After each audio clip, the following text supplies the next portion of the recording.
Good afternoon, everyone, and welcome back to the third session of the Pinnacle Virtual Summit, where we'll be shining the spotlight on the domestic small cap sector. Many investors turn to small caps in search for the potential higher returns that can be generated from this under-researched market segment.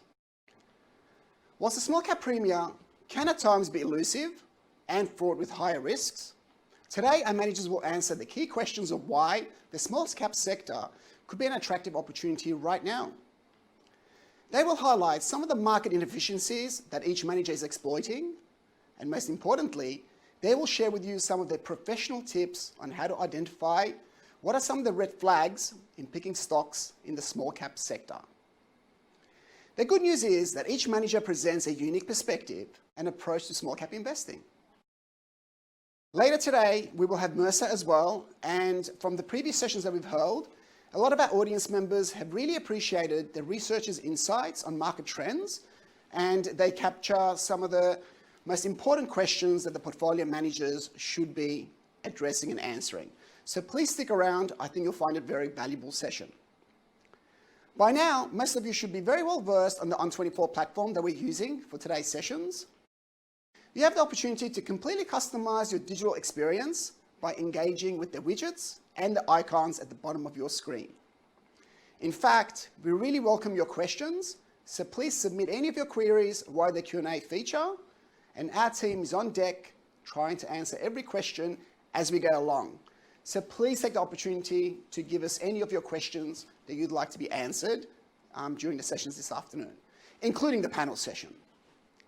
We also value your feedback via the survey section, so please spend a couple of minutes at the end of the session today to submit your feedback. This is really helpful because we are looking to tailor our future events, and we want to make sure we're delivering on your preferences. So now we're going to turn to our first presenter today, Firetrail, who earlier this year, Firetrail launched their official small cap investment capability. The Firetrail business was established at the start of 2018. So a couple of years ago, where the whole team actually joined the Pinnacle Investment Group and set up their own funds management boutique after a long and esteemed history of working together at Macquarie. Today's presenter, Matthew Fist, is actually based in Melbourne, so he will be beaming in from a state that is going through a stage 4 lockdown. But Matthew is the portfolio manager for the Firetrail Australian Small Companies Fund. He has over 10 years experience in managing small caps. In fact, Matthew was previously the co-PM of the Macquarie Australian Small Companies Fund. You can read Matthew's full bio, it's pretty impressive, on the platform.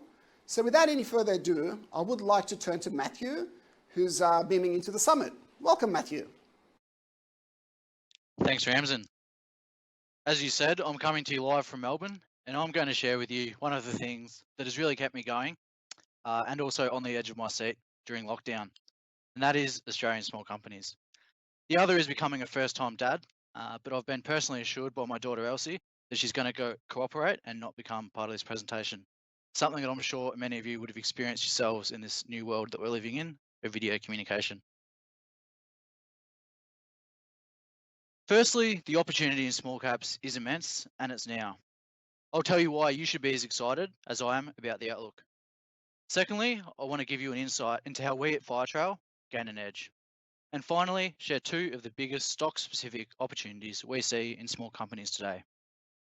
At the conclusion of the presentation, I want you to understand why there are big opportunities in small companies. Small caps are beneficiaries of change, and COVID has created material tailwinds for small companies, in many cases accelerating structural shifts that were already underway. The first one is really obvious, and we see it every day in our lives. That is the shift to cloud and cloud computing. COVID has pulled forward 2 years of digital transformation into the space of just 3 months. Companies who were resisting the move to digital, and there were many of them, were forced to either adapt or die. 12 months ago in our meetings with the Nick Scully management team, we discussed the proposition of moving to an online model. They said it was fraught with danger and weren't interested. Just last month, it's well and truly on the cards and indeed a major strategic focus for them. The second is a shift from globalization to de-globalization. Increased trade tensions have brought into sharp focus the need to both protect and diversify supply chains for ASX businesses. As a consequence, local manufacturing is back, and this will see a resurgence in demand for many small cap companies.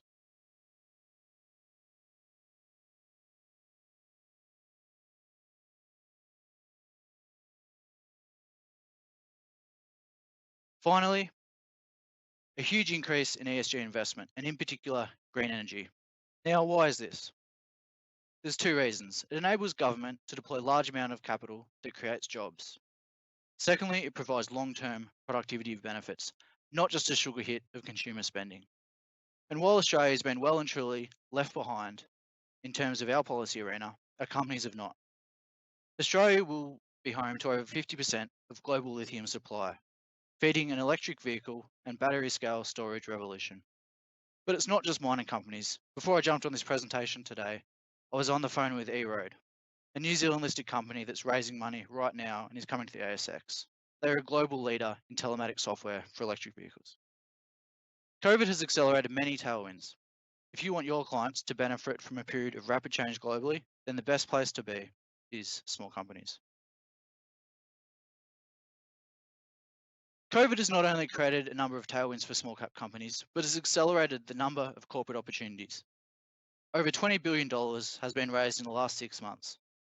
And you can see just some of that issuance on the chart that I'm presenting here now. In many cases, the pandemic has caused boards to reassess appropriate gearing levels.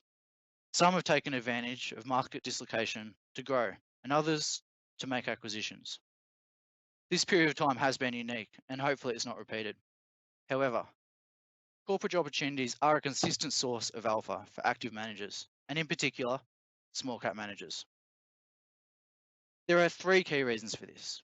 Firstly, small companies are, by definition, small. They do have a greater potential to grow. For example, a 2% gain in market share for someone like a Nick Scali is far more material than Harvey Norman. This growth often requires outside capital from investors. Secondly, small cap balance sheets are often weaker and cash flow sources less diversified, meaning that external shocks can render a business vulnerable and needing additional funds. Finally, and most excitingly for us and our clients, IPO and pre-IPO activity is vastly more concentrated in the small cap space. Being able to participate in IPOs and placements is a key advantage. And on the screen here, you can see just some of the companies we have contributed primary capital to in the last few months. Right now, the pipeline is as strong as we've ever seen it, both in terms of IPO and pre-IPO activity.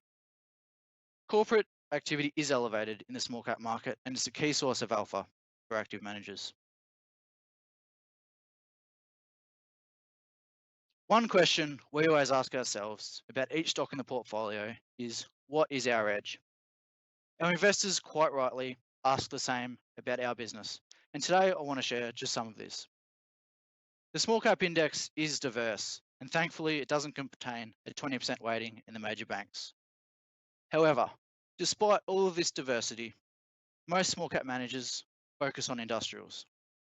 Why? Well, because it's familiar, and there are some great opportunities.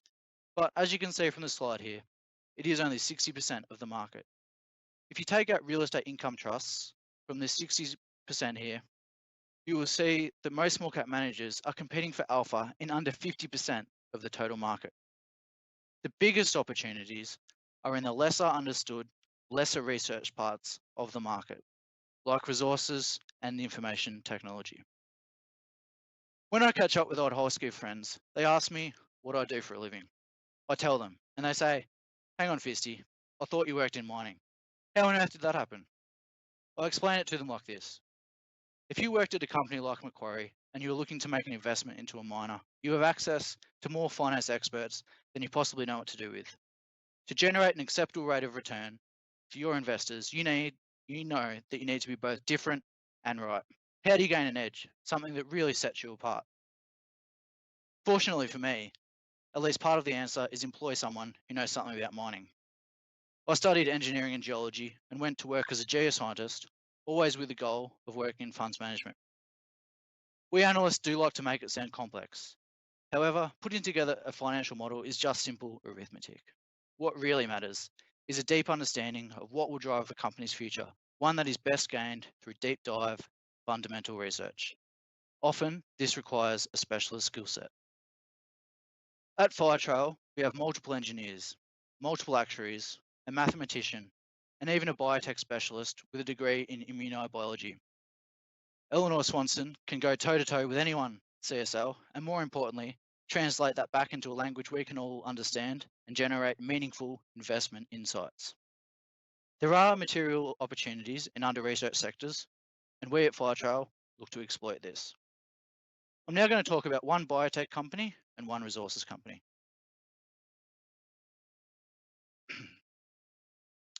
What do these three objects have in common? I'm sure everyone can at least link the first two, but the answer is Aroa Biosurgery, a New Zealand-based soft tissue regeneration company. For those who haven't spent the last 6 months locked down in Melbourne learning about soft tissue regeneration, it is the patching up of skin or even an organ using some foreign material that the human body can work with in order to heal. Think of it effectively like a big band-aid. Aroa was a pre-IPO investment for us. We purchased more stock on listing, and we continue to be strong supporters as the largest institutional shareholders. In the Maori language of New Zealand, Aroa means understanding, and this is really fitting for the Aroa investment thesis. For us, understanding the investment case for Aroa means understanding the actual product itself. This informs why the product has taken a significant amount of market share from its peers and why this will continue. Now the sheep. Incredibly, the product itself is manufactured in part from the fourth stomach of a sheep. The digestion system of any animal that has 4 stomachs is unique, and consequently, products derived from them are too. In short, if you're in the unfortunate situation and you need to be patched up, this is the stuff you want your surgeon to be using. Our conversations with surgeons and a review of the scientific evidence confirm the superior technology of the Aroa products. This results in 2 things: lower recurrence rates and lower complications compared to the alternatives.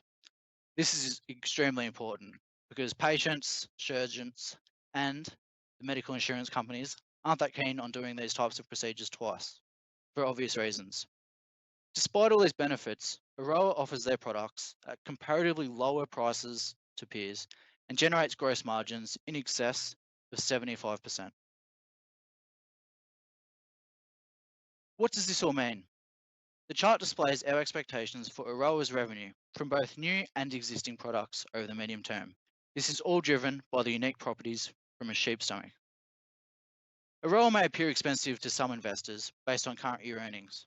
However, we do have a high conviction in the science and the medium-term potential of the company. The second stock that I want to talk to you about today is in another under-researched sector, and that is resources. Resources are a sector that are uniquely important for our economy, but also stock market returns. And despite some sectors occasionally garnering interest, like gold at the moment, it is under-researched, and this is particularly the case at the small cap end. Today, what I want to do is share part of the framework for how we approach uncovering opportunities, along with one compelling stock opportunity. Understanding a resources company begins with actually understanding what is in the ground. Unlike an industrial business where the product or service can be changed, what we are dealing with here was literally deposited in the ground several million years ago, and no matter how hard you try, you cannot change it. Warren Buffett once said that he likes to invest in businesses so wonderful that even an idiot could run them, because one day one will. At Firetrail, we like to invest in companies with an ore body so good that the same principle applies. The next step is production. We have a decent ore body in the ground. What are the economics of extraction? There's 2 key things worth quickly mentioning here. Scale is key, and this is particularly relevant when looking at small companies. The second is that mining operations are largely fixed costs, and cash flows are therefore hugely sensitive to any change in output. And finally, the dark art of valuation. Out of favour at the moment, but it is critical. And in resources companies, revenue multiples simply just don't work. For most resources investors, discounted cash flow, or DCF valuations, are a singular lens through which value is judged. For us, resource companies are not special at all, and the valuation is no different. That is, we seek businesses that won't disappoint in the short term and have material upside on a 3-year view.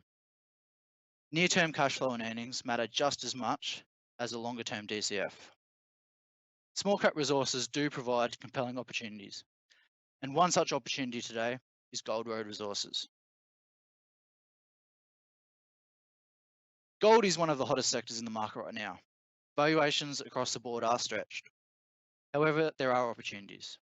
Understanding our thesis on Gold Road is very, very simple. Every mine processes a volume of rock per annum through a processing plant. The size and the way that these plants are put together varies, but it's effectively the same. Rock in, gold out. The more that you process, the more gold you get and the more money you make. When each mine goes through a feasibility and construction process, the plant is designed with a nominal nameplate capacity. Over time, the plant undergoes minor tweaks and optimizations, resulting in an actual capacity far greater than that of the nameplate. Based on some bottom-up work we've undertaken on the Gold Road plant itself, we like to look at this compared to other plants. On this chart, I've listed 3 gold mines. One is Tropicana in WA, owned by Independence Group. One is Cowal in New South Wales, owned by Evolution. And lastly, and the subject of our analysis here today, Gold Road. You can see that for Tropicana, the process plant is operating some 50% greater than the nameplate capacity. For Cowal, this is 32%. Now, Gold Road is still a new mine. It's going through a ramp-up phase. Strangely, 2 years out, despite the case studies I've demonstrated, consensus expectations for the company are bang in line with the nameplate. Based on our bottom-up work and benchmarking of similar plant designs, we expect processing capacity to increase to 10 million tonnes over the next 2 years, some 30%. The impact of valuation and cash flows is material. A 33% increase in gold output results in around 45% extra operating cash flow versus consensus expectations, and our DCF valuation is subsequently far higher as well. Gold Road is a long life, low cost, and materially undervalued company, and it is misunderstood by the market. To summarise, now is the time for Australian small companies. The opportunities are elevated across the market, but you do need a unique skill set to capture all these opportunities. At Firetrail, we're very lucky to have a highly skilled and experienced team with access to the best ideas and corporate opportunities. There are big opportunities when you invest in small companies with Firetrail. Thank you.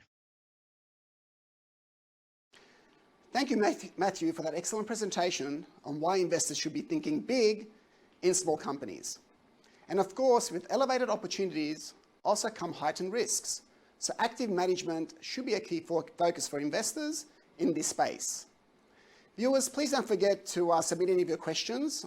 We are going to be answering all your questions as we go along, so please keep them coming in. Now, I'm really excited about our next presenter as well, David Wanis, who is the founding partner of Longwave Capital. The investment team at Longwave previously worked together at Schroders, and they launched Longwave back in September 2018. David and the team bring a unique lens to small cap investing, where they fuse systematic and fundamental analysis in what can be labeled quantamental investing to generate alpha for investors.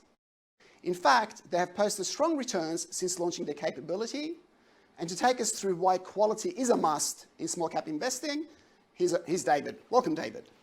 Thanks, Ramsin. And quantamental is such an awkward term that we thought we'd frame this presentation as Mad Men meets Moneyball.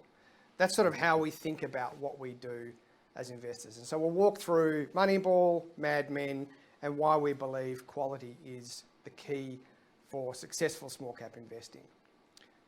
So what do we mean by Moneyball? Well, Moneyball was a true story about baseball. Moneyball was a story about the Oakland Athletics baseball team and their general manager, Billy Beane, and how Billy Beane and his management team changed the way baseball players were selected and the way baseball teams were put together. Now, traditionally, baseball players were selected in a very traditional, fundamental way where you looked at the player, you looked at the gait and the sportsmanship, but what you didn't really look at was the statistics around all of the attributes that that player represented. And so what Billy and his team did was they brought to baseball a statistical approach. And their hypothesis was that by looking at players statistically, they could arrive at a different team and a more successful team, because their objective was, of course, to win. Now, was it successful? Absolutely. Was it popular? Absolutely not, because all of the existing scouts in the industry felt that their method was superior and that this statistical method was an anathema. Fast forward to today, 20 years later, and all major sports teams use a combination of this Moneyball approach, looking at the statistics of players, as well as the more traditional fundamental scouting approach. And so the question we ask ourselves is how can we use that insight, that Moneyball insight, to better predict small cap returns? And so that's what we do, and that's what we'll talk a bit about today.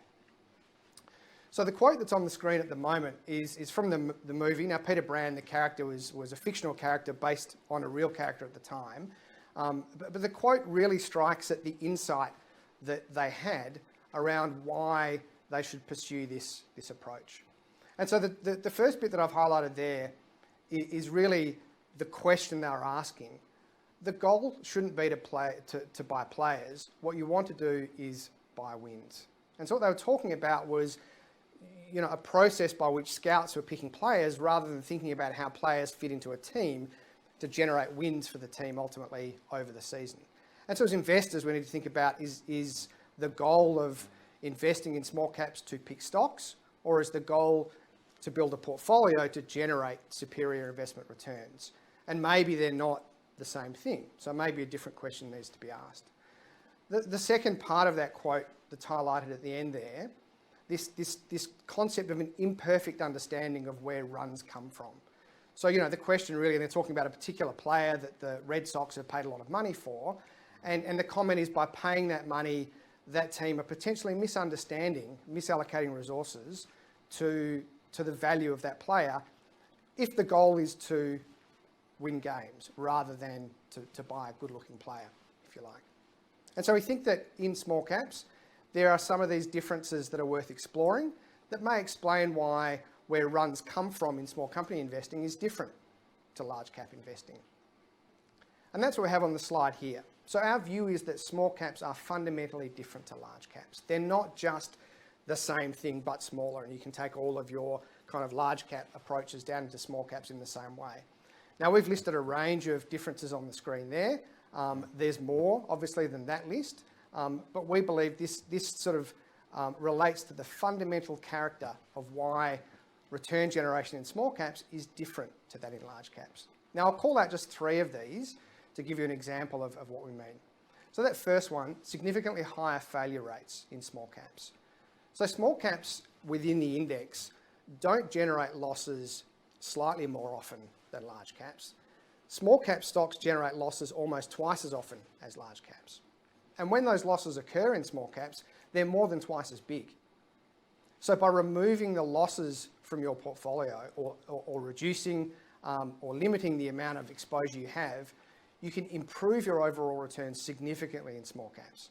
Of course, you can do a bit better in large caps by doing the same, but nowhere near to the same extent. So the way returns are generated in that distribution is very different. The second point I'll point out is in the middle of that sort of list, higher turnover in new names. So there's lots more change in the small cap universe. It's not a static group of stocks. And we'll look at a chart a bit later on, which actually quantifies just how much small caps change relative to large caps. And then the last point on that list is what they call the skew in outcomes. So not only do we have more losers that lose more, but we have fewer winners, but they win a lot larger when they do win. And so that talks to not just trying to eliminate losers, as we've talked about, and not just identifying winners, but also holding on to them, right? Because they can give you 2, 5, or 10 times returns on your investment. So very different character in small cap investing to large cap investing. And so Moneyball for us is shorthand for looking at these characteristics, observing where these runs are scored. So what does Mad Men mean? Well, Mad Men evokes, Don Draper and the advertising creatives. More realistically, think about people like Rory Sutherland from Ogilvy. Mad Men are creatives, right? They're looking at the world as it evolves in real time, and they're using judgment and insight to effectively make decisions in real time in a changing world. I mentioned previously just how much change happens in small caps, and the chart to the right there quantifies exactly how much different small cap investing is in terms of that change we see. So to explain what you're looking at there, the grey bars are the S&P ASX 100, so the large cap index. And each of those bars represents a 3-year period. And so the bar to the right of that chart is in 2018, we asked the question, how much of the S&P ASX 100 is new versus 3 years ago? So versus 2015, what percentage of the index is actually different to what you would have observed at that time? Over 3 years, it's about 5%. In small caps, we're talking about 4 or 5 times as many stocks turn over in that index every 3 years. And so you're not dealing with just a little bit more change than large caps, you're dealing with a fundamentally and structurally higher level of change. So as investors, we can't just rely on statistics and the Moneyball side of thinking about where runs may come from. We need to be thinking about what's changing in the world. We need to think about using judgment and insight. And really, if you think about it, insight really comes down to asking better questions. So even if you're a purely systematic investor, good insight gives you an understanding of the right questions to ask of the data. And judgment helps you interpret the real world as it occurs in real time. So they're the two sides of how we bring our investment approach together, right? The Moneyball, the systematic, and the Mad Men, or the fundamental, and we bring those together in picking stocks and ultimately in building portfolios. But if I was to leave you with one thing that pulls it all together, one insight that matters most in small caps, it would be quality. Quality is the characteristic that helps you minimise and avoid losers. Quality is the characteristic that helps you pick and hold on to those winners in the long term. And quality in small caps, far more than large caps, matters a lot more. What do we mean by quality? Because every time an investor says we're a quality investor, the obvious question is, well, how do you measure that? And that is actually the beauty of quality investing. Because arguably quality is in the eye of the beholder, and the investor needs to form their own view on what they believe is acceptable and unacceptable levels of quality. The fact that it's not so tightly defined also means that algorithms and computers being able to replicate the judgments that go into forming a view on quality are harder to sort of encroach upon that advantage.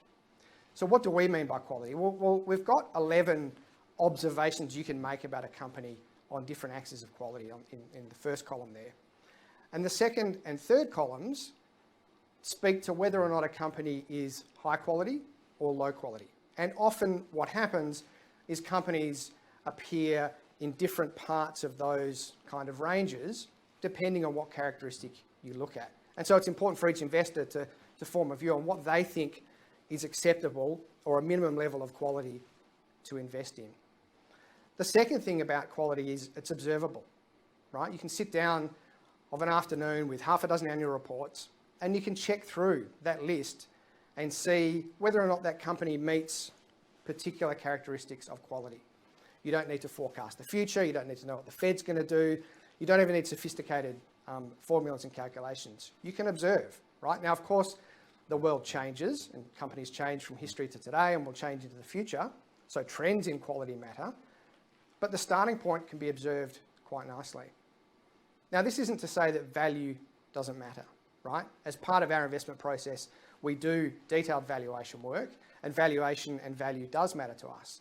But really what we're saying is that in our view, in small caps, quality should come first. Quality is the not negotiable golden rule. that determines success in small cap investing. Now, a couple of quick slides to look at, the track record, if you like. Now, these are third-party indices, and so they're pretty crude, but it's just an example of how well or poorly quality has done over a period of time, right? And so investors often get trapped in a debate of value versus growth, and we have those indices on here as well. But quality in small cap investing actually has done remarkably well in the Australian market. So it's done better than value by 4% per annum over 20 years. And if you look at the start of that chart, value actually came out of the gates pretty strong, right? This chart, this data set actually only goes back to 2000. So just as the tech bubble was bursting, and value did particularly well. But over time, it's quality that actually has done better. So as I say, it's not a matter of, for us, ignoring value. It's just quality first. Because by looking at value first, there is a risk that you get caught in value traps, that you end up in low quality businesses. And low quality businesses, even if they look cheap, in small caps do have a propensity to fail more often and end up on that loser side of the portfolio. It's not just Australia, we've got a bit more data going back in the US, so this goes back to the mid-90s. And again, you can see in that case, given the starting point is a bit prior to the 2000 bubble, we've got quality doing better than value by about 5% per annum over that period. So you can observe it in the data as well. Evidence does suggest that it's not just an opinion that quality works better in small companies. Actually, it has been sort of true for many years. And we would implore just to look beyond a little bit the value versus growth debate and focus a little more on whether or not the business is quality. So we thought we'd give you an example of a few quality companies that we look at. So some stock examples. The first are small retailers. Now we understand that this example is fraught with all of the noise that's going on in the market at the moment. We have the lockdowns, JobKeeper, JobSeeker, stimulus payments. We're in a recession.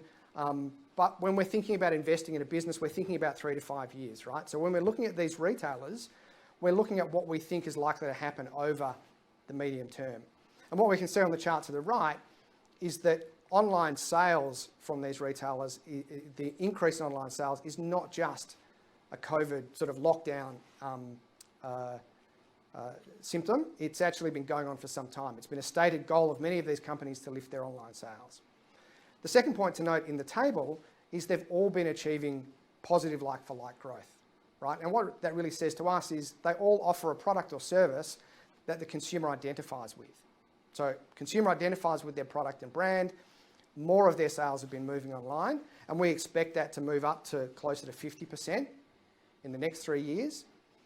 And the margins for all of those businesses pretty much have been tracking with that move to omni-channel retailing. So from 2017 to today and into the future. And why is that? Well, we think it's because online sales are far more productive, so almost 10 times the level of sales per employee as in a store. And the rents for a warehouse are 1/10 of the rents you pay for a shopping centre, retail site. So there's huge economic incentive for these retailers to continue pursuing this move to online. And as a result, we think they're going to become even better businesses in the future. It's not just industrials though. Our process looks for quality and value across all sectors in the market. And so there's some more examples from different sectors to the left there of businesses that we think are both quality and reasonable value in this market environment. And reasonable value for quality businesses is getting harder to find as the market keeps running. The chart to the right just gives you a look through of our total portfolio.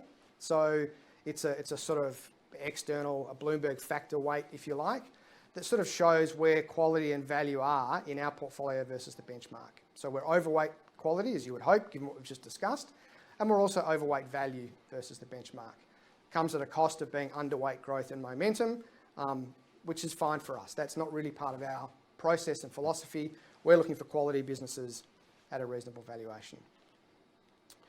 So from a Longwave perspective, to us, it's about understanding where runs come from in small companies.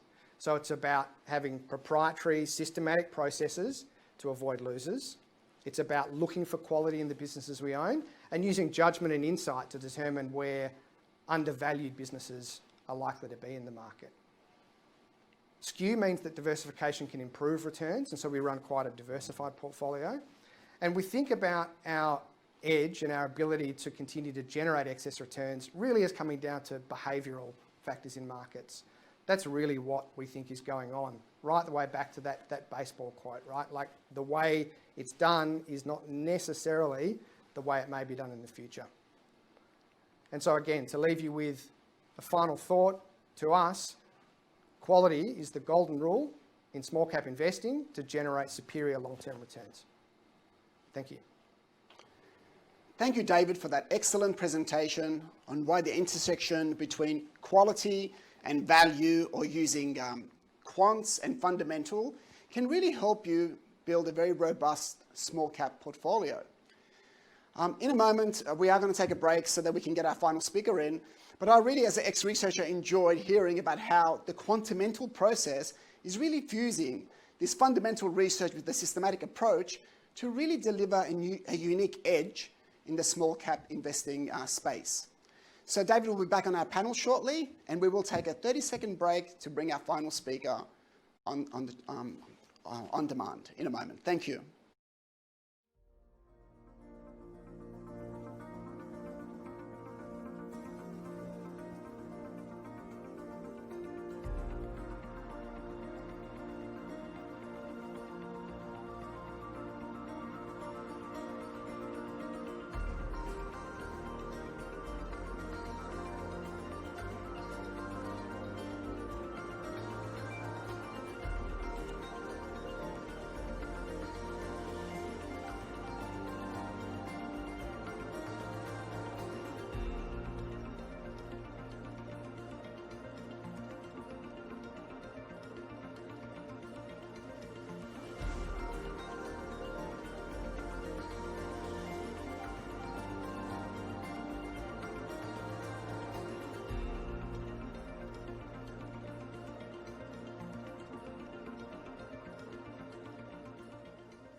Well, welcome back, everyone. We're up to our final presenter today, Marcus Burns, who's the co-founder of Spheria Asset Management. Marcus has been a portfolio manager since Spheria's inception in April 2016. Marcus has managed Australian, European, and global equity portfolios out of Australia and London through volatile markets. Basically, he's got an investment experience spanning over 20 years, spanning many cycles.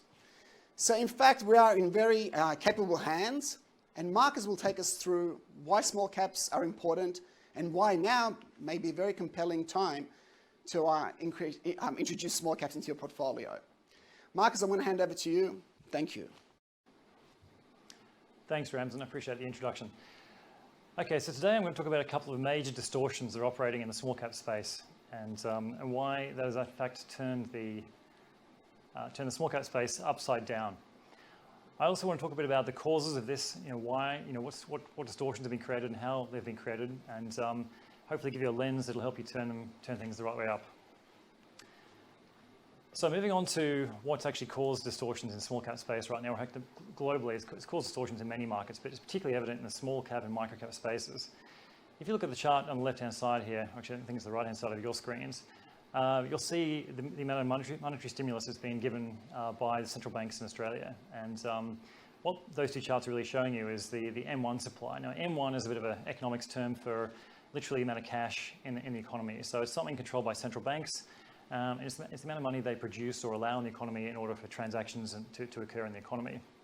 Now, what's important about these two slides is putting Australia in context. So a lot of people spent time talking about the ECB, about the US central bank, about how much money they've put into the economy over there and stimulated it and what it's doing to inflation and to the value of dollars. Very little time has been spent looking at Australia in that context as well.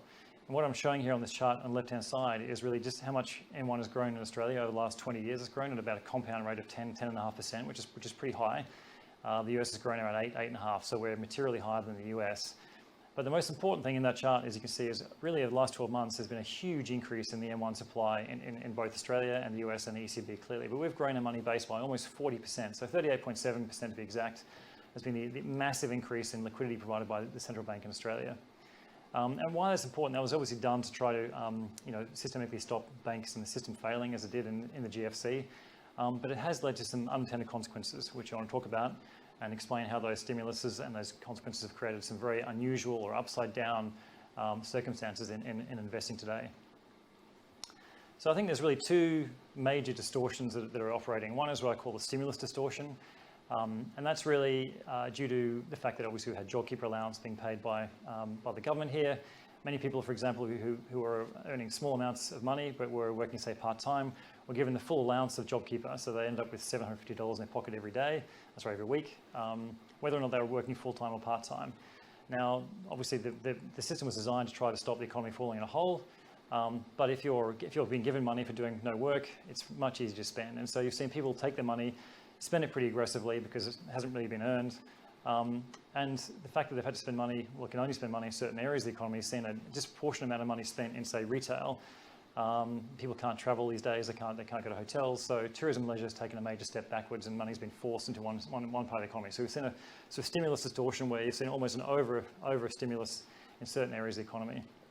The other distortion, and probably the bigger one, is what I call the interest rate distortion. Now rates, long-term rates, so 10-year bond rates, are typically have averaged much higher than the current rates, but today they're averaging between 0.5 and 0.8% around the world. In a few cases in Europe, for example, they're actually negative on a 10-year basis. This is creating a huge amount of sort of speculative activity in the small cap space, particularly in the micro cap area. And you've seen people, particularly retail investors, jump on board and really chase momentum and themes, which is creating a massive distortion.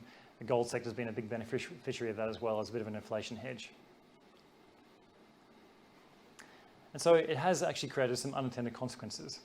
The first of these has been what I call the rise of speculative stocks. This chart here is charting the number of EV to sales, number of stocks that are trading on an EV to sales multiple above 10. Now, in normal investing parlance, an EV to sales ratio of sort of 5 or 6 is actually considered pretty fully priced, and an EV to sales ratio of 10 or above is considered, really rarefied air, and it would be reserve stocks with incredibly high growth rates, incredibly big margins, and really not something you'd see that commonly. You can see on this chart here that the number of stocks currently trading in Australia with an EV to sales multiple over 10 is almost 200 shares. To put that in context, that's about 10% of the number of shares listed in the Australian stock market. So it's a really massive multiple, and you can see that peaked. And if you go back to the last crisis, just before 2007, 2008, you can see it peaked then as well and sold off aggressively when we had a major dislocation globally. What's driven that? There's been a lot of stocks in the small resource space, so a lot of gold stocks, a lot of explorers have gone really well. The BNPL wannabes, as we call them, so the buy now, pay later, or as we call them, buy now, profit later space. And then a lot of so-called disruptors. So this has been very thematic right now to chase stocks down that are disrupting the world. And it's just incredible to us how many stocks are potential future disruptors, whereas in fact, very few stocks do actually disrupt anything other than your own bank balance. Unfortunately, if you follow the strategy of buying expensive stocks, it really hasn't worked. And what this chart here is showing you is if you take a portfolio of stocks on EV to 10, EV to sales multiple over 10, right back through time and invested in those stocks and compared it to just simply investing in the small ordinaries, you dramatically underperformed. So the small ordinaries over the last 20 odd years gave you a return of about 400%, 4 times your money. If you just bought the expensive stocks, you really massively underperformed. You're the blue line, and so you lagged that return. The other consequence of this sort of cheap money and very low interest rates has been a dramatic outperformance of the microcap space. And these three charts here are sort of track each other very nicely. Plot the markets back to January 2019 and just show you where smalls, mids, and micros have traded relative to each other in the Australian context. And really what you can see there is the microcap space is particularly sensitive to economic times. And so during the late February, early March, when we had the sell-off due to COVID-19 and the impacts of that, the blue line there, which is the microcap index, got really sold off aggressively and was the worst performing subsector of those three, which kind of makes sense. It's less liquid, it's more economically sensitive, less diversified. But it's really rallied aggressively out of that. And the stimulus packages, the interest rate cuts here and internationally have seen that activity pick up in microcaps. And really microcaps have had a huge rebound and now trading 20%, well, they've rallied 20% above what small caps have done in that period of time. That's interesting because over a very long period of time, the small cap and microcap index tend to sort of wobble around but kind of basically trace each other. And so whenever you see a strong outperformance like that, it does actually concern us as microcap investors, and we start thinking about where valuations and where relative valuations lie. But what's driven that perversely has been a very strange logic where, unusual to most long-term investors, the less you earn, the more you're worth. And this is what I mean by sort of an upside-down marketplace. Any sensible textbook on investing will tell you that the more you earn, the more you're worth. And by and large, if you look at most European and most large stocks, they trade that way. However, in the small cap space, over the last 12 months, we've seen a very topsy-turvy outcome where the less you earn, the more you're kind of worth. So these two charts here just track the simple arithmetic average of the returns of, on the one hand, and the red line there, stocks that actually lose money at the operating cash flow level. And on average, over the last 12 months, they've returned whopping 110%, which is an astronomical number in anyone's book. Positive operating cash flow stocks are those on the blue line, and their average return over the last 12 months has been 20%, which is nothing to sneeze at. But you can see that very bizarrely, the money-losing stocks have actually materially outperformed. So I guess the question you want to ask is that a smart way to invest? It's giving you some short-term returns. It looks pretty clever, but what does that really mean in the long run? Well, fortunately, we've got Bloomberg terminals and we've got Excel, so we can go back and analyze this. And when you dig into the numbers here, what you find is actually kind of interesting. As Ben Graham said, short-term the market's a voting machine, long-term it's a weighing machine, and given enough time, the market sifts through the chaff and finds the outcome. And what these three charts here are showing you is a portfolio of shares rebalanced every month based on whether you make operating cash flow, or whether you lose operating cash flow, or whether it's the marketplace. The blue index at the top there is simply screened for stocks that have a positive operating cash flow in the small company space. And if you just bought a portfolio of those and reinvested that money every month in the stocks that met that criteria, you basically had a material outperformance versus the index, because obviously the index has got some stocks that make money, some stocks that lose money, so on balance it's a bit of a blend of both. And conversely, the stocks that, if you invested in a portfolio of stocks that lost money, had operating cash flow that was negative, you saw a dramatic underperformance and you in fact lost money over that 27-year period. So it does pay to focus on cash flow long term, even though short term we've seen this incredible upside down world where hype and disruption and a whole bunch of non-fundamental things have driven the stock market.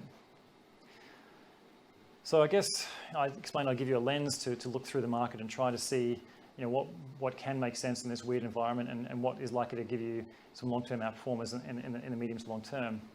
And I guess we at Spheria would say that disparity creates opportunity.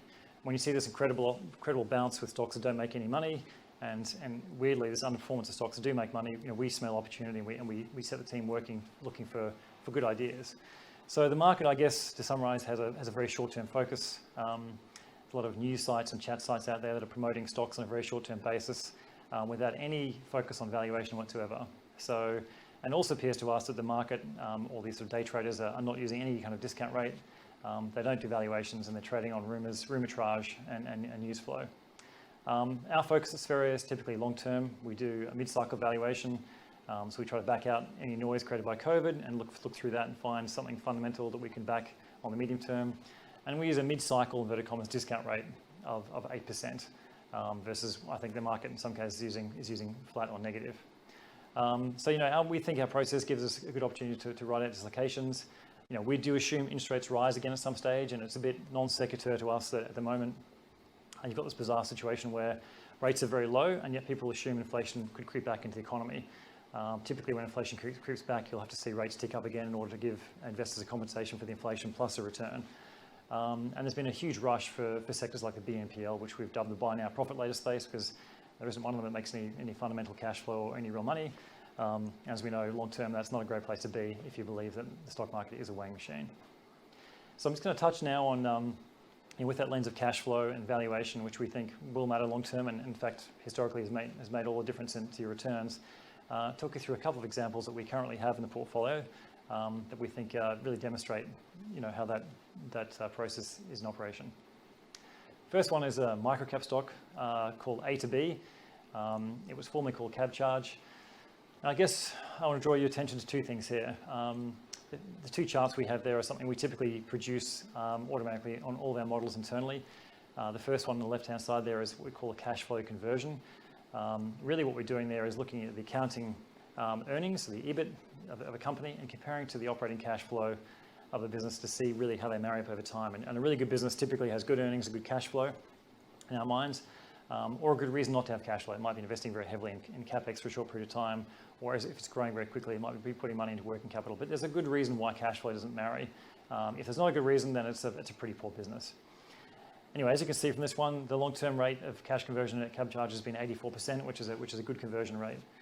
I guess what we kind of show here really is that I think many people think that CabCharge has been disrupted by ride-sharing apps like Didi and Uber. And all we'd say is that, frankly, those stocks are, there's been disruption going on, but it hasn't actually affected the amount of rides in the marketplace. So CabCharge cabs have really seen rides flat, and all the growth has been taken by the new app riding apps. So fundamentally, it's a great business, great cash flows, and if you look at the balance sheet of the company, it's got net cash of about $24 million, and trades on about an EV of about 3 to 4 times. So it's a very cheap business, good cash flow, hasn't really been disrupted by new apps, and has become more of a technology stock, and we think that'll really show in the long term. The other one is a small cap stock called Monadelphous. This is an engineering company, a bit of a mining service / engineering company.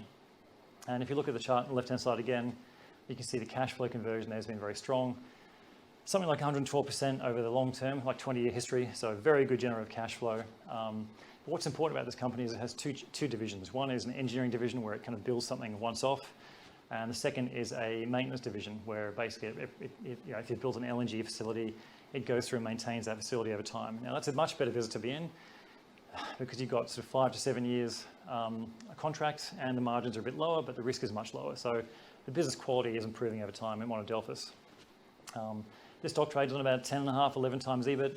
It has something like $200 million of cash on the balance sheet, and we think represents incredibly good value, especially now that the business mix has improved over time.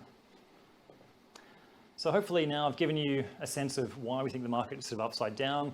Those distortions created by very low interest rates, stimulus by the governments, and really a rush of activity by sort of retail investors has created an incredibly weird market to be operating in and really turn the thing upside down. But we've hopefully given you a lens that'll flip it around and show you how, if you go back to fundamentals, you can see the market in the right way and start to show you what's going on long term. So we think, in summary, there's been a massive rally in concept stocks and microcaps that's left opportunity in fundamental businesses with great cash flow and good valuations that the market's completely ignored. We would really expect long term a re-emergence of proper thinking to reassert itself, and the market start looking at things the right way around. And we believe we've got a process that will sort of see through that basically.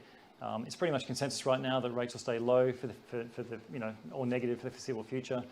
But either way, whether they stay low or they rise again, we believe we've got a process that'll see you through and give you very attractive returns. Thanks very much. Thank you, Marcus, for presenting the compelling thesis that perhaps the growth stocks rally has created meaningful opportunities for cyclicals and indeed small cap stocks. To help us synthesize these points of view and answer your questions with respect to small cap investing, we are privileged to have Rebecca Jacques, a senior investment consultant from Mercer, moderating our expert panel. You've seen that every presenter has got deep insights, and we're really lucky that Rebecca, who is a market expert in her own right, and earlier this year she was actually quoted in the trade press where she highlighted Mercer's latest research findings from their small cap sector review. Rebecca's over 20 years experience in investment and research community, so she's very well credentialed to start the next session with some introductory comments on the current trends in the small cap sector. But first, we're going to take about a 3-minute break just to get the panel set up.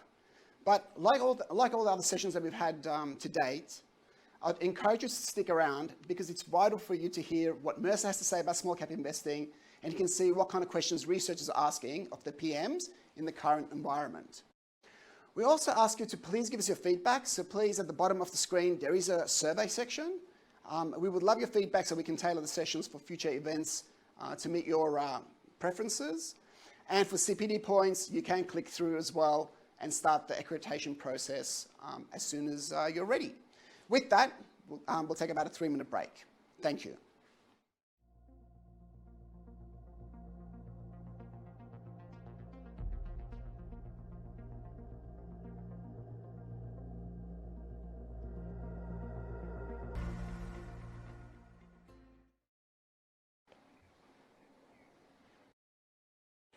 So welcome back to the Pinnacle Virtual Summit on Australian Small Caps. I just wanted to spend one quick moment just giving you an outlook on what Mercer's view is. So, oops, sorry, I've gone one too far. So we have a look at currently where we're sitting in terms of our view on small caps relative to large caps. You'll see we actually produce this sort of dial basically on our dynamic asset allocation, and essentially what we've done most recently as at the end of the second quarter this year is actually increase our positive view towards Australian small caps versus the large caps, which has sort of remained neutral. So this has really been driven obviously by the rebound that we saw throughout Q2, which saw valuations obviously still come back to being a little bit stretched, and we'll probably touch on that because whilst we remain optimistic, particularly towards the Australian economy overall, we are conscious that there are some shocks that potentially may come through the system as a result of like monetary fiscal policy stimulus, the continued uncertainty that surrounds COVID-19. But it's worthwhile just having a look here at sort of particularly the sort of forward looking expectations. And you can actually see, particularly on the first chart, how forward PE remains elevated for small caps, particularly relative to history. But I do think it's worthwhile touching on the fact that, that some of this, the forward-looking expectations need to be taken into consideration of the overall environment that we're in. And we'll get to a bit more detail on that when we do the Q&A with the panel today, just in terms of history versus where we are today and the current environment.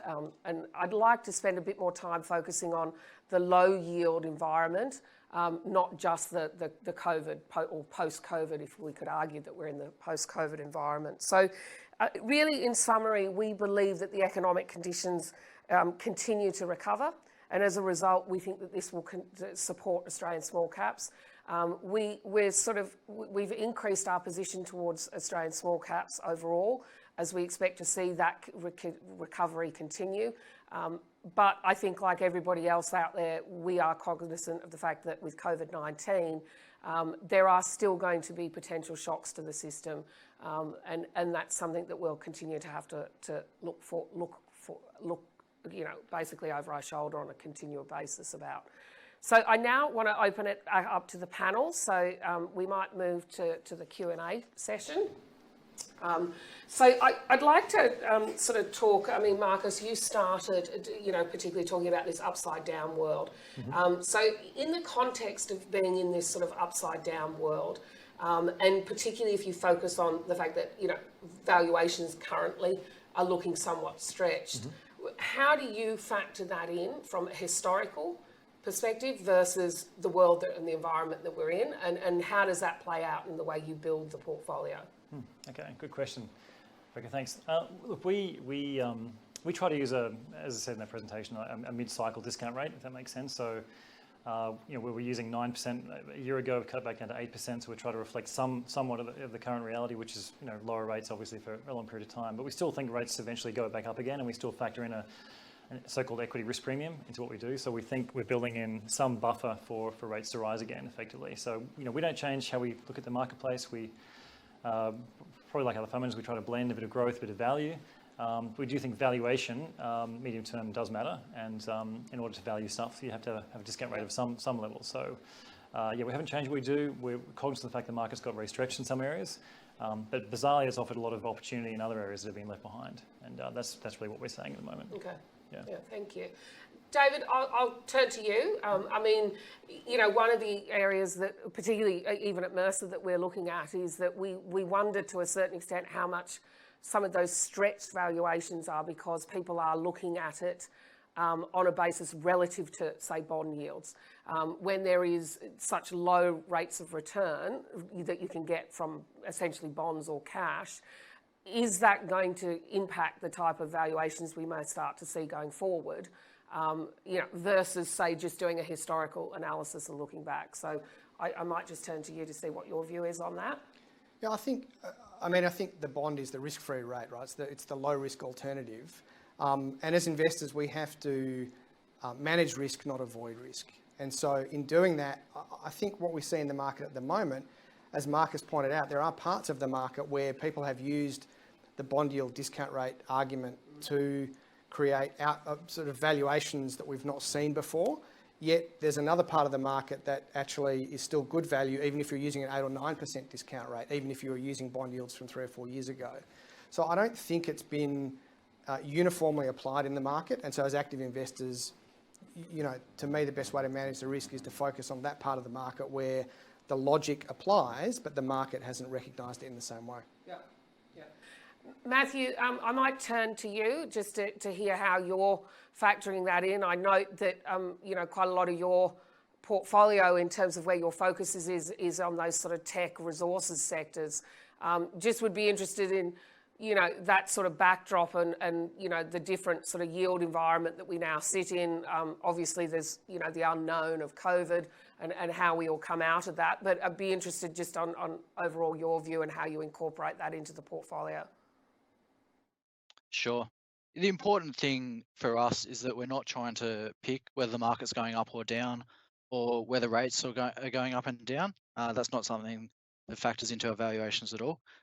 What we're typically looking for when we look at a normal industrial stock is historical PE rels.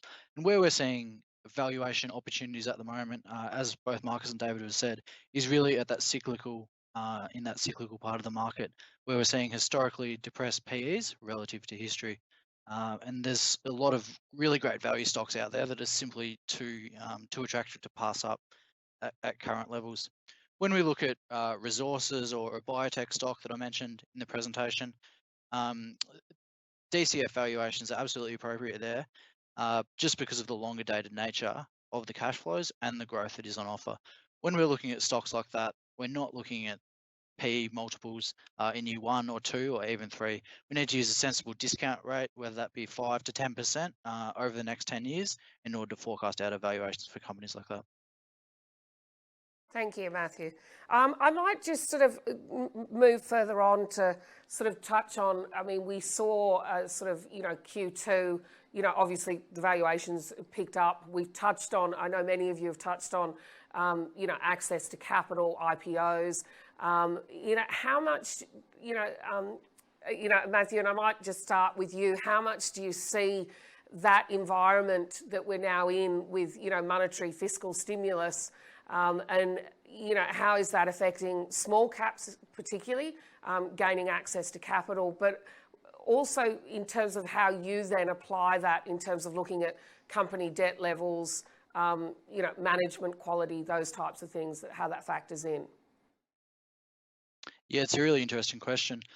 I mentioned in my presentation that the IPO and pre-IPO pipeline is as strong now as we've ever seen it. And I think a key part of that is the fact that the rates are so low and valuations are quite full. There's a lot of businesses that I would say potentially have questionable quality coming to market, seeking extremely elevated valuations. If I'm a private equity firm, looking to an IPO a business now is a fantastic time, especially if I can go to a bunch of investors and say, hey, this stock on the ASX is trading at 5 times revenue, maybe you'll give me 4.5.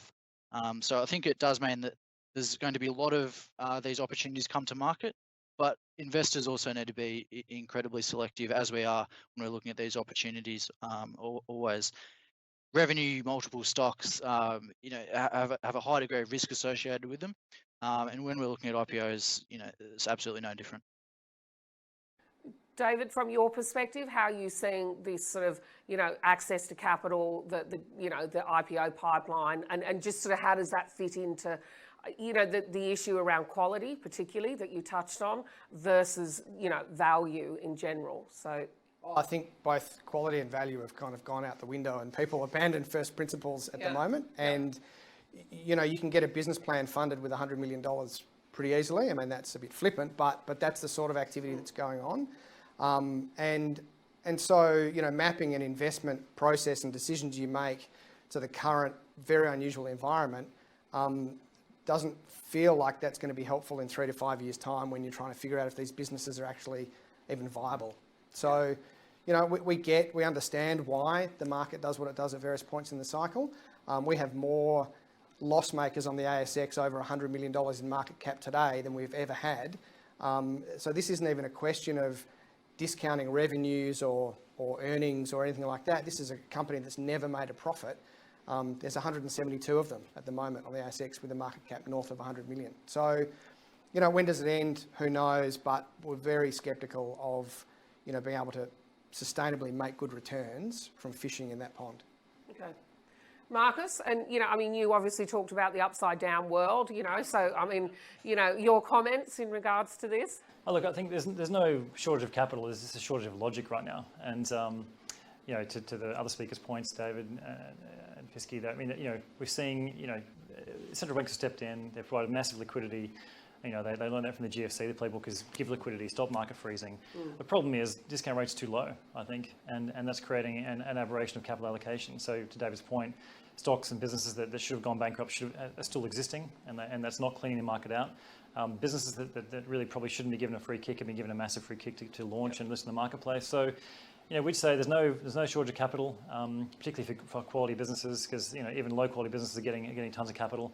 The problem is too much capital and lack of scarcity and allocating it properly, I think. So, that's creating the bubble in one area, and it's creating a massive opportunity in the other area of the marketplace. Yeah, which it probably to my mind lends itself essentially then therefore to active management really comes to the fore.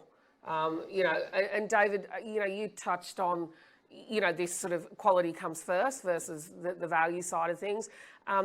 We hear, on the other side, I guess, on the manager selection side of the fence, we hear a lot about, managers talking about this time's no different. And, you have to focus on the history. Part of me sometimes wonders how much are they paying attention to the changing sort of underlying dynamics that are occurring. All of you talked a lot about the tech sector, online.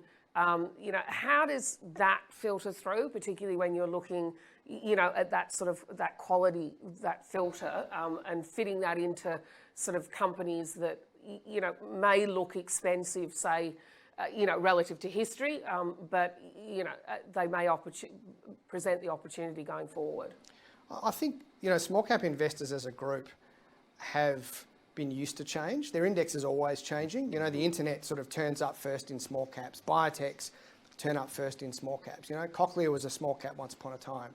And so I think as a group, investors in small caps are more accepting that new industries and change happens, and that, things like a Domino's Pizza pioneering online 10 years ago actually was a huge value creating opportunity, even if there was not a single listed pizza company in the ASX 100, right? So I don't think those two things are mutually exclusive, but it comes with that sort of dose of skepticism.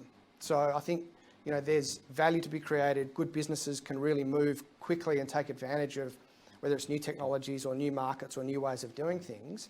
But they have to be real, and you have to be paid to take the risk rather than invest on a theme simply because it's turned up as the latest thing, whether it's from the US or locally. Yeah. Matthew, I might turn to you because I know you did sort of talk about that you felt that, most small cap managers just largely played in the industrial space and sort of, to a certain extent, your edge was in the resources biotech. If you extend what David's saying and what we're talking about of the change being an ever constant presence, particularly in the small cap market, how are you seeing that play out, basically, in terms of, the areas that you concentrate on? I appreciate you're not ignoring industrials, so I'd just be interested in your comments in regards to that. Yeah, absolutely. Yeah, I think it's absolutely right. Change is a massive part of the small cap index, and stocks like Afterpay show up and then move into the ASX 100 very quickly. When we're looking particularly at the themes that are driving the market at the moment, I touched on some of those being ESG, for example. There are a lot of companies that you can think about a theme like that and how it may be impacting an opportunity set, and then go away and do some really detailed analysis in terms of what that actually means for any given company. One example that I'd mention here, I mentioned the shift to deglobalization. As a function of that, what we're seeing is the Australian government announced a 35% increase in spending for defence over the next 10 years.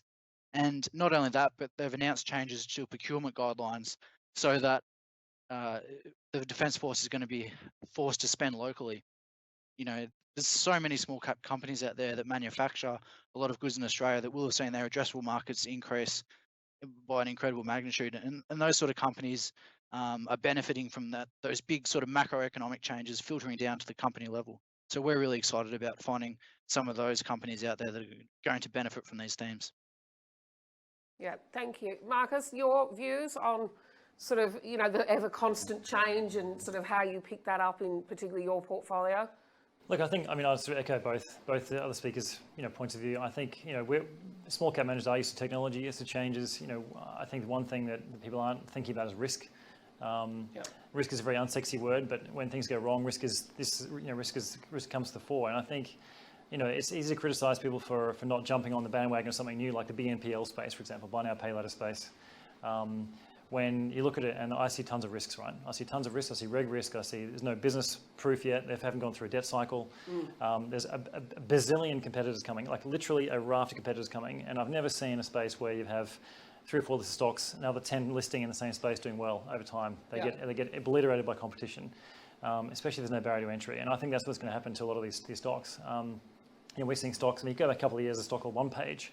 That looks like Mount Everest, straight up a hill, $800 million market cap, straight back down again to zero. Went to zero. It wasn't like, I remember going back, when the vacation space, the ET space was booming years ago. I won't name the particular stock, but it got suspended on its all-time high and never traded again. You lost every dollar you had in that stock. There wasn't a chance to get out of it. So I think, we have to keep an open mind to looking at facts changing, new management teams coming in, new technologies, but at the same time, an eye to what is going to succeed, what is a real business, what is real cash flow. And if you haven't got a hope in hell of valuing it, I'm sorry, we've just got to leave it alone until, because over time, most of those stocks get incinerated. And I'd rather be a little more defensive and a little more conservative in how we invest and not lose clients' money over time. Yeah. And I wouldn't mind just sort of extending that a little bit further. I mean, one of the other change that I think has come about at a much faster pace, I suppose, as a result of COVID than probably many people anticipated, is this much greater focus now on ESG or sustainability or, and I think it's sort of shifted not just from a governance perspective, but also particularly their social impact, consumers' view of their social impact. Marcus, do you want to touch on that and how you are seeing that playing out in, I guess, even sort of emerging companies that are coming forward and what are the criteria that they may be being assessed on or, versus maybe what you've seen historically in the small cap space? Okay, that is a good question, and it's a huge emerging theme. I mean, if you go back to the beginning of this year, we had bushfires in Australia, water shortages, droughts. So I think that really put the writ large in investors' minds, frankly, and as it should. So I think it's really important. We definitely take it seriously, and we're engaging with companies more on ESG, and not just the G as we did previously, but also E and the S. We've completely rewritten our manual. We're really, really going through the whole process of making it a much bigger emphasis for us. I would say, though, that as you go down the cap spectrum, the reporting, the awareness, the response to those pressures are actually lower and lower and lower. So when you get in a microcap land, they're not even aware they should be reporting, or they're not even aware of half the big issues or regulations coming. So I think, by asking other fund managers asking questions, it's going to start to raise that on their agenda. But I think I think the smaller companies are generally a long way behind where they could be, and the change is coming. So yes, it's a very important issue. Matthew, I might just turn to you in regards to this sort of concept of looking at ESG. I'd be particularly interested just how that factors into, I guess, some of your analysis that you were touching on in terms of, this I guess, deglobalization and sort of the internalization. One could argue that that's sort of like a social impact or, consumer behaviour that companies need to be focused on the greater good for Australian, in people who live here. Do you want to touch on that and how that's sort of how you see that playing out? Yeah, absolutely. I think there's two parts to that. Really, what we're seeing is companies want to have domestic supply chains because it de-risks businesses, and that clearly is a very big driver and has the potential to be a very big driver for small companies and opportunities associated with that. From an ESG perspective, what I think is really important is the fact that we're seeing consumers actually drive this ESG awareness of companies. So consumers wanting to purchase items or work with companies that have their best interests at heart. If we look at the buy now, profit later space that Marcus talks to, one of the key marketing pitches that Afterpay portray is that they're on the consumer side and consumers want to do business with them because it's not credit. So I think this whole ESG thing is incredibly important. It's only going to grow and get bigger, but the way it's actually changing consumers' behaviour and the opportunities that's creating are really fascinating for us. Yeah, thank you. David, do you want to touch on it? Particularly, I know you put the quality first. So, have you seen ESG basically, come up in that sort of quality filter, basically? Absolutely, it's an integral part of considering quality. But through our process, it would seem at first glance you would use the systematic side to do screening and use third-party data and let them do the heavy lifting. I don't think that works, and I don't think it works particularly in small caps. Because A, the data's not there, to the point Marcus made, there's not a lot of reporting in small companies. And B, if it's really core to your investment process, then you probably need to own the decision making and understand how those ESG factors or assessments of particular businesses then feed into your overall view of the company. Because we can take any one of 10 different criteria and focus on it, but it's really in the context of the whole. And so quality is the whole that we're looking at. And it's pretty hard to look at the quality of a business and then completely ignore what they're doing in ESG, and particularly the E and the S, which is both for the community but also for their customers and will impact their business. Okay, that's interesting. I wouldn't mind, Matthew talking, and I'll turn to you, Matthew, first, and then go through to the panel. But there's always been this sort of underlying current, I guess, that the Australian small cap market, it's the same in the large cap market, right? Lacks breadth and depth, and I'd be interested just sort of how have you really seen that in terms of an opportunity set, and how do you see it impacting the way you build portfolios, and does that sort of make you, I guess, slightly more concentrated than what you would like to be, or really is it not? It's never been an issue. You don't see it continuing to be an issue, or it's something you manage through a risk process. Yeah, absolutely. Yeah. So the differences between the indexes, I think, are really interesting in the Australian market. So in the ASX 200, we've got roughly 20% of the index being major banks. And that is a material difference versus the small caps, where you've got a much larger weighting to a diversified range of industrial companies, technology companies, biotech companies, and also resources. From an opportunity standpoint, we're trying to target absolutely every one of those sectors. We see every sector as having the potential to generate alpha for our clients. When it comes down to selecting a portfolio, we have quite a concentrated portfolio, as you mentioned, of between around 20 to 30 stocks. Going beyond this from a stock numbers perspective, we really don't think has too much of a trade-off in terms of risk.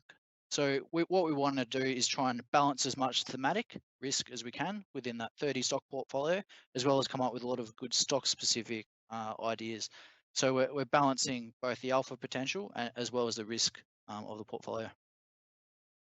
Yeah, Marcus, I know that this is an area that you feel passionate about. Do you want to touch on it, just in terms of, is Australia at a disadvantage, whether it be relative, say, to large caps versus small caps, or global small caps to Australian small caps? We invest in backwater. Is that the question? Yes. Yeah, right. Yeah.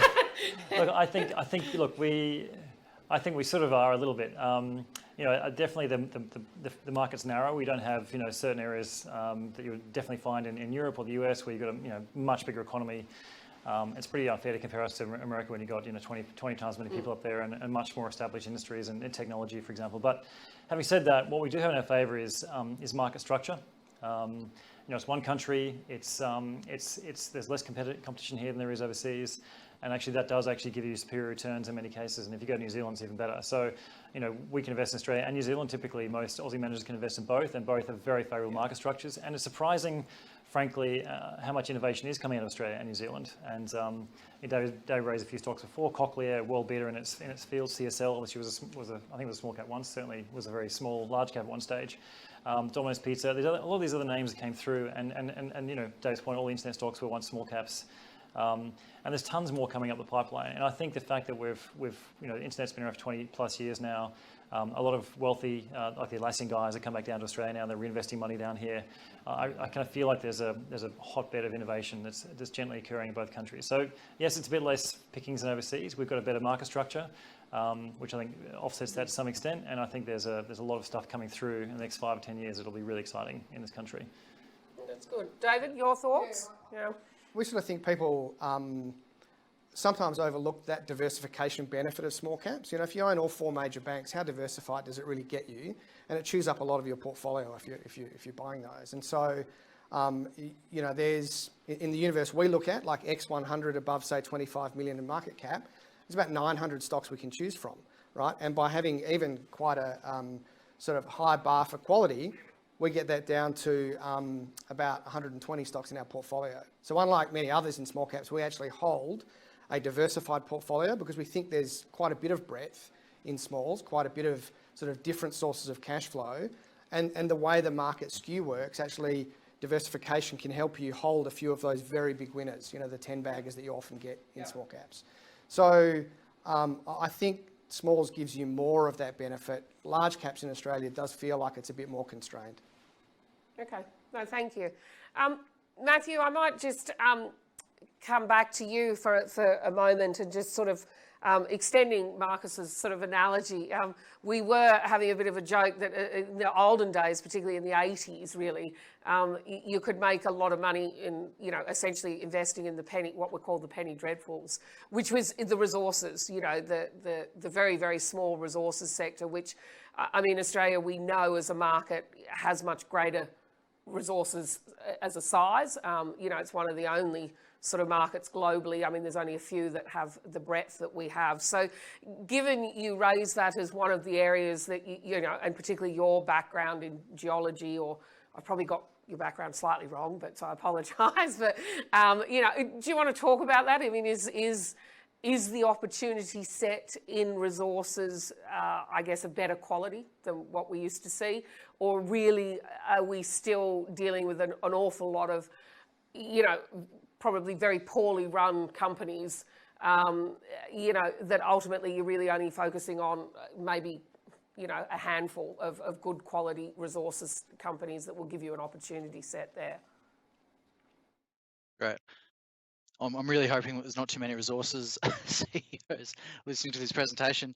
But yeah, the ASX is incredibly unique in that context. It does contain far more resources than our offshore counterparts. And there is an incredibly diverse range of resources companies. You've got very early stage, what I would call speculative exploring companies who are having no problems at all raising money right now, right through to blue chip producers that make up the ASX market. At Firetrail, what we're really focused on is companies where we can actually have a good idea of future earnings potential and cash flows. So that screens out automatically that first level of speculative explorers that I talk to. What we're really focusing on are companies that are extremely high quality. They've got a fantastic resource, an ore body, something that's going to generate cash flows through the cycle at an attractive valuation. So whilst there are a large number of stocks that make up that very important part of the market. The actual investable subset for us is much smaller than that.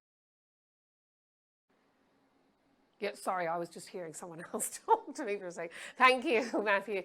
I know we've probably only got a few minutes left. David, Marcus, have you got any particular comments that you'd like to make on the resources sector, particularly in Australia, and the opportunity set? So, David?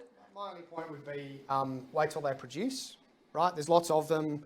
There are obviously good ones out there. Eventually we can look back and we know that in hindsight.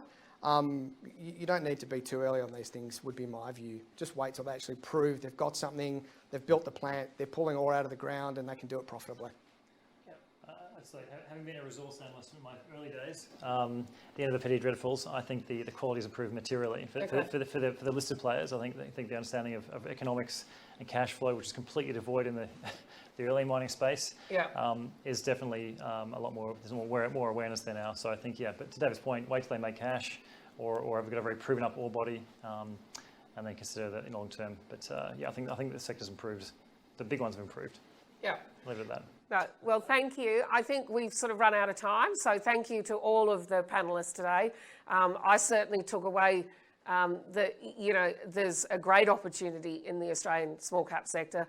I think it takes a great deal of skill and time and knowledge of the individual companies. So I'd like to thank all the presenters for giving up their time and for sharing their insights today. So thank you very much.